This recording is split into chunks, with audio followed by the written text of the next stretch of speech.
In 1983, the world came closer to nuclear war than almost anyone realized at the time. But the danger did not begin with missiles or explosions. It did not begin with a political speech or a direct attack. It began with something that was supposed to reduce the risk of war: a military exercise called Able Archer 83. NATO designed it as a simulation of nuclear escalation. It was meant to test communication systems, command structures, and decision-making procedures in case of a real nuclear conflict. Everything inside the exercise was controlled. Everything was planned. And everyone involved knew it was just training. But on the other side of the world, in the Soviet Union, things looked very different. They did not see a simulation. They saw something that looked extremely real, too real. And in the Cold War, realism was dangerous, because realism could be misinterpreted as preparation for war. And preparation could be interpreted as intent. And intent could be interpreted as an attack. So when Soviet intelligence first observed Able Archer 83, they did not dismiss it. They started watching it very closely, because in a world full of nuclear weapons, even a misunderstanding could become catastrophic. Able Archer 83 was not a small training event. It involved multiple NATO countries. It included high-level communication systems, and it simulated nuclear command procedures step by step. From NATO's perspective, it was a routine exercise designed to improve readiness and coordination. But from the Soviet perspective, it looked completely different. It looked like preparation for real nuclear operations. The timing made things worse. In 1983, tensions between the United States and the Soviet Union were already extremely high. Trust between both sides was extremely low, and both sides assumed the worst about each other. So when Soviet analysts observed Able Archer 83, they did not see harmless training. They saw a possible cover for real military escalation. Reports began to circulate within Soviet intelligence structures. These reports described the exercise as unusually realistic, too structured, too coordinated, and too close to real wartime procedures. Some analysts warned that this could indicate preparation for a surprise nuclear strike. Others disagreed and believed it was just NATO training. But there was no way to prove either interpretation. And in nuclear strategy, uncertainty itself is treated as risk. As Able Archer 83 continued, Soviet military intelligence increased its level of concern. Reports were escalated to higher command structures. Analysts were asked to evaluate whether NATO might be preparing for a first strike scenario. There was no direct evidence of an attack, no missile launches, no confirmed mobilization. The behavior of NATO forces during the exercise looked highly realistic. And realism in nuclear command exercises is dangerous, because it can blur the line between training and actual preparation for war. Inside Soviet leadership, discussions became more serious. Some officials believed this could be a standard NATO exercise. Others warned that it could be a disguise for real nuclear planning. And without clear evidence, both sides of the argument remained possible. This created a dangerous environment where decisions had to be made under uncertainty. And in nuclear systems, uncertainty often leads to escalation rather than hesitation, because waiting too long can be just as dangerous as reacting too quickly. So Soviet forces began quietly increasing their readiness levels, not officially, not publicly, but internally. And this shift, even if small, increased overall tension between both superpowers. The most dangerous aspect of Able Archer 83 was its realism. It did not resemble a simple training drill. It included real communication formats used in wartime. It simulated nuclear authorization procedures, and it coordinated multiple command levels across different NATO countries. From a distance, it was almost impossible to distinguish from real military preparation, and that ambiguity created fear.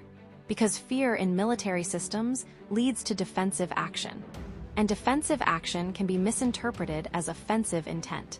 So both sides began reacting to their own interpretation of the situation.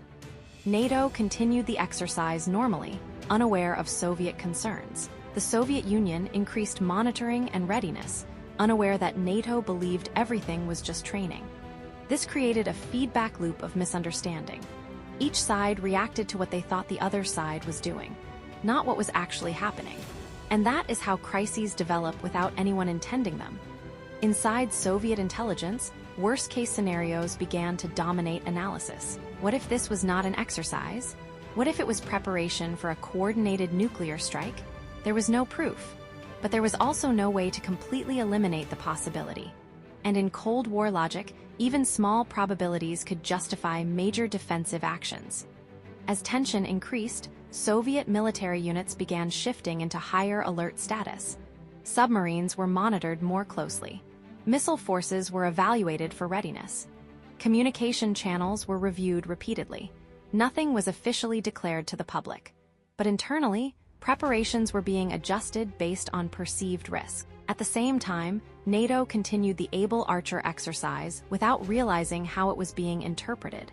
From their perspective, everything was routine. From the Soviet perspective, everything was suspicious. And this difference in perception created a dangerous imbalance. Because in nuclear strategy, misunderstanding is often more dangerous than intent. Soviet analysts struggled to find confirmation. There were no missile launches, no confirmed attack indicators. But absence of evidence did not reduce concern, because if they ignored a real attack, the consequences would be irreversible. So the system leaned toward caution. And caution in this context meant readiness. As Able Archer 83 progressed, the situation reached one of its most dangerous phases. Soviet intelligence had to evaluate whether NATO activity represented a real threat or just an exercise. The problem was that both interpretations remained possible, and neither could be confirmed with certainty.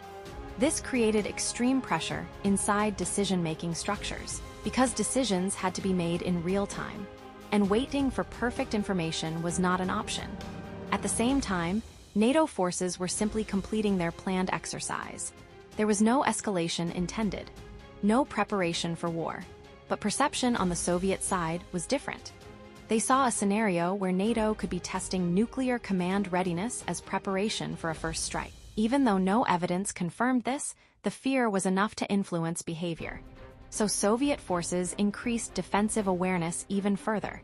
And this increase was noticed indirectly through intelligence channels, which further reinforced Soviet suspicion, creating another loop of escalation through interpretation. Cold War environment amplified every action. Both superpowers assumed the other side was capable of launching a surprise nuclear attack. This meant that every military exercise, movement, or communication was analyzed under worst-case assumptions. Able Archer 83 entered this environment at the worst possible moment, because it was highly realistic, and realism removed clear boundaries between training and potential war preparation. Soviet intelligence began to treat the exercise as a possible prelude to escalation, not because they had proof, but because they could not rule it out. And in nuclear systems, the inability to rule out danger is enough to trigger defensive preparation.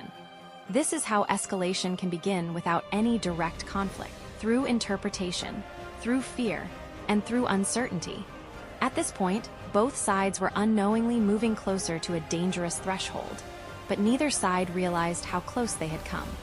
As the exercise continued, Soviet analysts tried to gather more confirmation, but no clear evidence of attack preparation appeared. There were no missile deployments, no confirmed mobilization, only the continued existence of the exercise itself. And this created confusion, because if it was a cover for an attack, why were there no clear signals? But if it was just training, why was it so realistic? This contradiction made interpretation even harder. And in high-stakes environments, unclear information increases risk. So Soviet forces maintained elevated readiness while continuing observation. At the same time, internal discussions began to shift slightly. Some analysts started to believe that Able Archer 83 might actually be just an exercise. But this belief remained cautious and uncertain, because reversing a threat assessment too quickly could also be dangerous if wrong. So the situation remained in a fragile state, balanced between suspicion and doubt. Eventually, Able Archer 83 began to conclude. NATO forces completed the exercise as planned. No escalation occurred. No nuclear weapons were deployed. No war began. And slowly, Soviet intelligence began to confirm that no real attack had taken place. But by that point, the system had already gone through a high-risk interpretation cycle. one where misunderstanding created near-crisis conditions, even without any actual hostile intent. Later analysis showed that Soviet forces had taken the exercise extremely seriously. Higher alert levels had been reached than previously known for a non-combat situation. This demonstrated how fragile perception can be in nuclear strategy, because the difference between exercise and perceived threat can become blurred under pressure. And once that happens, the risk of escalation increases dramatically.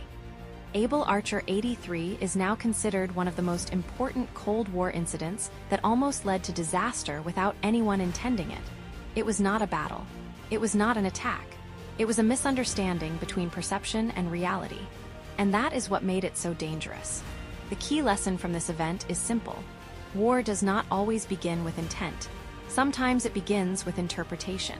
And in systems built on speed, secrecy, and fear, interpretation can be enough to trigger escalation. The world did not end in 1983, but for a short period of time, it came closer than almost anyone realized. And most people only learned about it years later.